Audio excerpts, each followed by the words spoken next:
Ini bukan Quran, bukan buku doa-doa, bukan kitab kuning yang biasa dibaca di pesantren. Percaya atau tidak, buku ini dibaca oleh Galileo Galilei, Johannes Kepler, René Descartes, sampai Leonardo da Vinci. Judul aslinya dalam bahasa Arab adalah Al-Manazir, tapi kemudian diterjemahkan ke bahasa Latin menjadi Book of Optics. Ini adalah buku sains paling berpengaruh dalam sejarah sains di Eropa, bahkan seluruh dunia dalam bidang optik. Tanpa buku ini, mungkin sekarang tidak ada yang namanya kamera. Menariknya, buku ini usianya lebih dari 1000 tahun, tapi sampai sekarang masih relevan. Amazing is that we, all around the world, we talk about Newton as being the father of optics, and yet here we are, 1,000 years ago. Siapa penulis buku ini? Orang Barat menyebutnya Al-Hazen, sebutan Latin untuk Al-Haytham. Ya, beliau adalah Ibnu Al-Haytham, seorang ilmuwan muslim di abad ke-11, di mana ketika itu Islam sedang dalam masa keemasannya. Orang Barat menyebutnya the Islamic Golden Age. Allow me to introduce Ibn Al-Haytham, a great scientist whose ideas led to the invention of the camera. You invented the camera?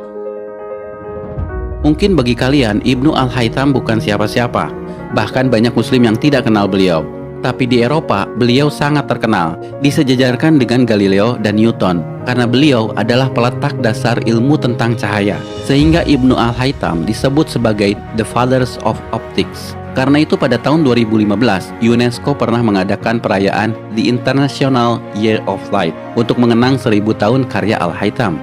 I am pleased to partner with the international organization 1001 Inventions to launch the World of Ibn Al-Haytham Global Campaign to promote light science for the benefit of all. A groundbreaking scientist from 1,000 years ago, the life and work of Ibn Al-Haytham have never been as relevant as they are today. Salah satu temuan Ibnu Al-Haytham yang paling merevolusi pandangan sains dunia ketika itu adalah bagaimana beliau menjelaskan cara mata kita bekerja. Sebelum adanya beliau, para ilmuwan Yunani seperti Plato dan Euclid percaya bahwa mata mengeluarkan semacam sinar ke arah objek untuk bisa melihat. Hal itu kemudian dibantah oleh Ibnu Al-Haytham. Justru matalah yang menangkap patulan cahaya sehingga kita bisa melihat. Bahkan beliaulah yang memetakan bagian-bagian mata yang berfungsi mengatur masuknya cahaya, seperti iris, pupil, kornea, dan retina. Temuannya ini bukan sekedar teori, Ibnu Al-Haytham membuktikannya dengan eksperimen. Bahkan eksperimennya yang bisa dibilang cukup sederhana ketika itu, menjadi dasar bagi penemuan kamera zaman sekarang, yang pada saat itu disebut kamera obscura. By the way, tahukah kalian, kata kamera berasal dari bahasa Latin yang artinya ruangan. Sedangkan obscura artinya gelap. Jadi kamera obscura artinya ruangan gelap. Dinamakan seperti itu karena Ibnu Al-Haytham melakukan eksperimennya di ruangan gelap saat beliau dipenjara. Beliau dipenjara karena penguasa Mesir pernah memanggilnya untuk mengatasi banjir Sungai Nil. Namun usahanya dianggap gagal dan sang raja marah, lalu memenjarakannya. Tapi saat di penjara inilah justru jadi momen bersejarah bagi Ibnu Al-Haytham dan bagi perkembangan dunia sains modern. Salah satunya adalah penemuan kamera obscura. We have a beautiful view of a nice church just outside the window here. Now, if I close this blind, through this pinhole I created in this blind, I'll be able to capture an image of this church on this transparent screen.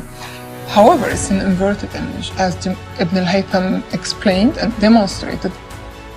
If I let this eye look through this pinhole, I'm gonna be able to see the image of the church again, inverted back on the retina. Kalau menurut kalian temuan Ibnu Al-Haytham ini biasa saja, perhatikan bahwa Ibnu Al-Haytham bukan sekedar menjelaskan cara kerja mata, tapi sifat dari cahaya itu sendiri. Beliaulah yang pertama membuktikan bahwa cahaya berjalan dalam lintasan lurus, sehingga beliau bisa menjelaskan pantulan cermin, pembiasan cahaya, dan fenomena-fenomena lainnya. Dan ini menjadi landasan penemuan semua teknologi yang melibatkan cahaya, seperti kabel optik, laser, komunikasi satelit, sampai akselerator partikel. I'm sort of wondering what Ibn al-Haytham would think doing experiments with candles and pinhole cameras. Well, he wouldn't even be able to imagine a world 1,000 years later. I think it's come a long way, but ultimately we're using exactly the same principles that he was thinking about back then. Itulah kenapa buku Al-Haytham ini menjadi sangat penting bagi perkembangan sains modern.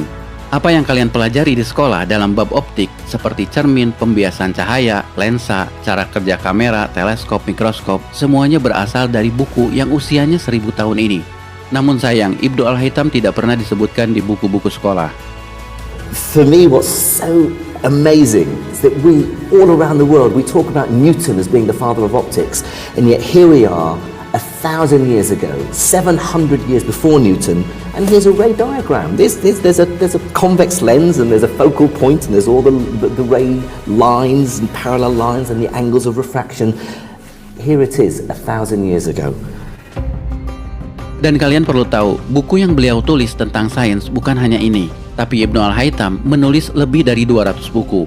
Dan bukan hanya tentang optik, tapi juga matematika, astronomi, dan engineering. Sayang, sebagian besar bukunya hilang. Ini adalah daftar buku-buku beliau yang terselamatkan. Sekali lagi, nama Ibnu Al-Haytham mungkin bagi kalian tidak populer, tidak sepopuler Newton atau Einstein. Tapi asal kalian tahu, nama Ibnu Al-Haytham atau Al-Hazan begitu pentingnya sampai nama beliau dijadikan nama salah satu kawah di bulan. Dan beliau juga diabadikan dalam mata uang Irak, 10.000 dinar. Dan ini adalah film yang diputar di perayaan di International Year of Light, kerjasama UNESCO dan 1001 Invention. Sebuah film yang mencoba menggugah kesadaran kita bahwa ada peran peradaban Islam dalam sains modern. I found a way of projecting an image onto another surface through a small hole in a dark room, later called camera obscura. Abbas ibn Farnas. He dared to dream about flying 1,000 years before the Wright brothers. Nah guys, dalam momen Ramadan ini, mari kita merenung. Jika kalian seorang muslim, tidak melulu harus pandai dalam urusan agama. Ibnu Al-Haytham adalah contoh bahwa seorang muslim juga bisa berperan dalam kemajuan peradaban dunia dalam ilmu pengetahuan. Karyanya melampaui batas agama, batas negara, bahkan batas waktu. His book changed everything, and he's regarded by many as being the father of modern optics. In fact, I'd go further than that and say he was the greatest physicist in the 2,000-year span between Archimedes and Isaac Newton.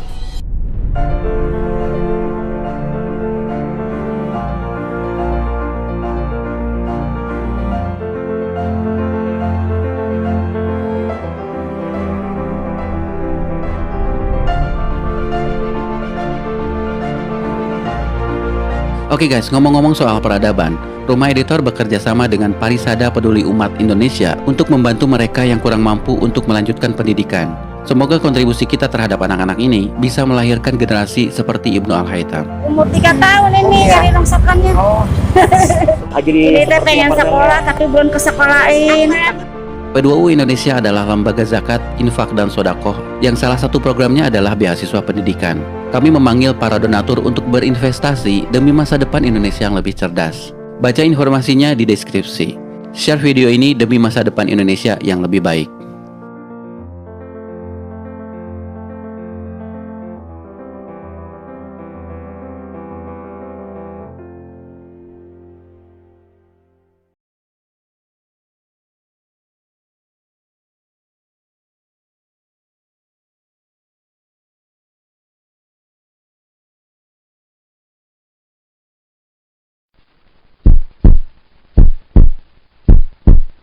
Three, two, one.